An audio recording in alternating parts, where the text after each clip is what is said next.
بسم اللہ الرحمن الرحیم۔ سبق نمبر 43۔ اس سبق کے اندر ما اور لا مشابہ بلیسا کا ذکر کیا گیا ہے، یعنی حروف عاملہ در اسم کا بیان چل رہا ہے۔ ان میں سے دو قسمیں ہو چکی ہیں، ایک حروف جر وہ ہو چکے ہیں، اور حروف مشبہ بالفعل ان کا بیان ہو چکا ہے۔ اب تیسری جو قسم ہے حروف عاملہ در اسم کی، وہ ہے ما اور لا مشابہ بلیسا۔ ان کی سب سے پہلے تعریف کی گئی ہے کہ ما اور لا مشابہ بلیسا وہ حروف ہیں جو نفی میں اور مبتدا خبر پر داخل ہونے میں لیسا فعل ناقص کے مشابہ ہوں۔ تو گویا کہ ان حروف کو فعل ناقص لیسا سے دو طریقے سے مشابہت ہے، معنن بھی مشابہت ہے اور لفظاً بھی مشابہت ہے۔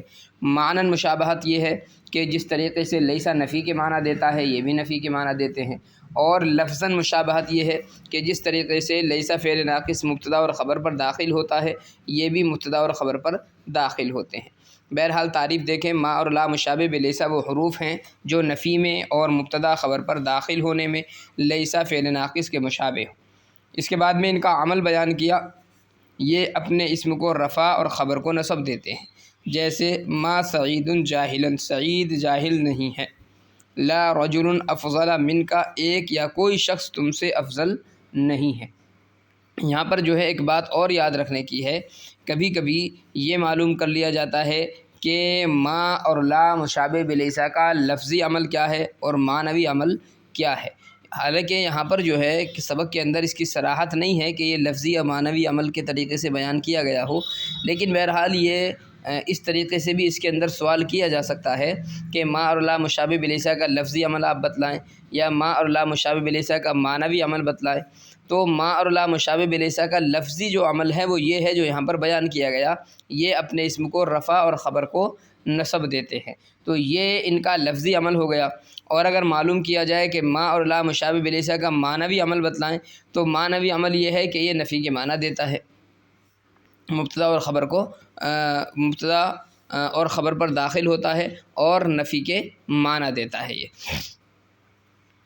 دو مثالیں انہوں نے دی ہیں، ایک ما کی مثال دی ہے ما سعید جاہل، اور دوسری مثال لا رجل افضل من کا دی ہے۔ ما سعید جاہل کا ترجمہ ہے سعید جاہل نہیں ہے۔ لا رجل افضل من کا، اس کا ترجمہ بنتا ہے ایک یا کوئی شخص، رجل چونکہ نکرہ ہے اس لیے ایک ترجمہ کر سکتے ہیں یا کوئی کا ترجمہ بھی کر سکتے ہیں۔ لا رجل افضل من کا، کوئی شخص تم سے افضل نہیں یا ایک شخص تم سے افضل نہیں ہے۔ اس کی جو ترکیب ہے، ما سعید جاہلا، ما مشابہ بلیسا، سعید اس کا اسم ہے، جاہلا اس کی خبر ہے۔ ما اور لا ما مشابہ بلیسا اپنے اسم و خبر سے مل کر کے جملہ اسمیہ خبریہ ہوا۔ لا رجل افضل من کا، کوئی شخص تم سے افضل نہیں ہے۔ اس کی جو ترکیب ہے وہ بھی اسی طریقے سے کریں گے۔ لا مشابہ بلیسا، رجل اس کا اسم ہے، اور افضل اسم تفضیل، من حرف جر، کاف مجرور، جار مجرور سے مل کر کے متعلق ہو جائے گا افضل کے، اور افضل اسم تفضیل اپنے فاعل اور متعلق سے مل کر، ضمیر اس کے اندر اس کی فاعل ہوگی، اپنے فاعل اور متعلق سے مل کر کے یہ خبر ہو جائے گی لا مشابہ بلیسا کی۔ لا مشابہ بلیسا اپنے اسم و خبر سے مل کر جملہ اسمیہ خبریہ ہوا۔ فائدہ، لا کے عمل کرنے کی شرط یہ ہے کہ اسم نکرہ ہو، اسی لیے آپ مثال کے اندر اوپر دیکھیں گے کہ ما سعید جاہل میں جب مثال دی ہے تو سعید جو ہے وہ معرفہ ہے چونکہ عالم ہے، اور لا رجل میں رجل جو اسم ہے لا کا وہ نکرہ ہے، تو لا کے یہ عمل کرنے کی باقاعدہ شرط ہے کہ اس کا اسم جو ہے وہ نکرہ ہونا چاہیے۔ یہ تیسری قسم ہو گئی۔ حروف عاملہ در اسم کی چوتھی قسم ہے لائے نفی جنس۔ لائے نفی جنس کس کو کہیں گے؟ وہ حرف ہے جو جنس سے صفت کی نفی کے لیے وضع کیا گیا ہو، جو جنس سے صفت کی نفی کے لیے وضع کیا گیا ہو۔ ایک تو یہ ہوتا ہے کہ ذات سے نفی ہو کسی بھی چیز کی، اور ایک یہ ہوتا ہے کہ ذات سے نہ ہو بلکہ جنس سے نفی ہو جائے۔ تو لا کا عمل یہ ہوتا ہے کہ وہ جنس سے نفی کرتا ہے، محض ذات سے نفی نہیں کرتا ہے۔ اس کا عمل بیان کیا گیا ہے، اکثر اپنے اسم کو نصب اور خبر کو رفع دیتا ہے۔ یہ اکثر کی قید جو ہے لگائی ہے اس بات کو بتانے کے لیے، کبھی کبھی اس کا خلاف بھی ہو جاتا ہے، یعنی ہمیشہ ایسا نہیں ہوتا کہ اپنے اسم کو نصب اور خبر کو رفع دے، بلکہ کبھی کبھی اس کے الٹا بھی یہ ہو جاتا ہے، یعنی اسم کو نصب نہیں دے پاتا ہے۔ جیسے لا کتاب رجل جید، کسی مرد کی کوئی کتاب عمدہ نہیں ہے، کسی مرد کی کوئی کتاب عمدہ نہیں ہے۔ اس مثال میں لا کے ذریعے جنس کتاب سے صفت جودت یعنی عمدگی کی نفی کی گئی ہے۔ تو یہاں پر دیکھیں صفت کتاب سے یہ جنس کتاب سے اس کی صفت کی نفی کی جا رہی ہے۔ لا کتاب رجل جید، مرد کی کوئی کتاب، کسی مرد کی کوئی کتاب عمدہ نہیں ہے۔ ترکیب تدریس النحو میں ملاحظہ ہو۔ اچھا جی، تدریس النحو میں چلیے اس کی ترکیب کر لیتے ہیں۔ لا برائے نفی جنس، کتاب مضاف، رجل مضاف الیہ، مضاف مضاف الیہ سے مل کر کے لا کا اسم، اور جید لا کی خبر۔ لا نفی جنس اپنے اسم و خبر سے مل کر کے جملہ اسمیہ خبریہ ہوا۔ باعتبار عمل لا نفی جنس کے بعد آنے والے اسم کی 4 صورتیں ہوتی ہیں، یعنی عمل کے اعتبار سے اس عمل تو بتلا دیا ہے لا نفی جنس کا اکثری جو عمل تھا کہ اپنے اسم کو نصب دیتا ہے اور خبر کو رفع دیتا ہے، باقی اس کے لیے 4 صورتیں بنتی ہیں عمل کے لیے، یعنی اپنے بعد آنے والے اسم کو یہ رفع دے گا یا نصب دے گا، کیا دے گا، تو اس اعتبار سے یہ 4 صورتیں ہیں وہ انہوں نے بیان کیا ہے۔ نمبر 1 مورب منصوب، یعنی لا نفی جنس کے بعد آنے والا جو اسم ہوگا وہ مورب اور منصوب ہوتا ہے۔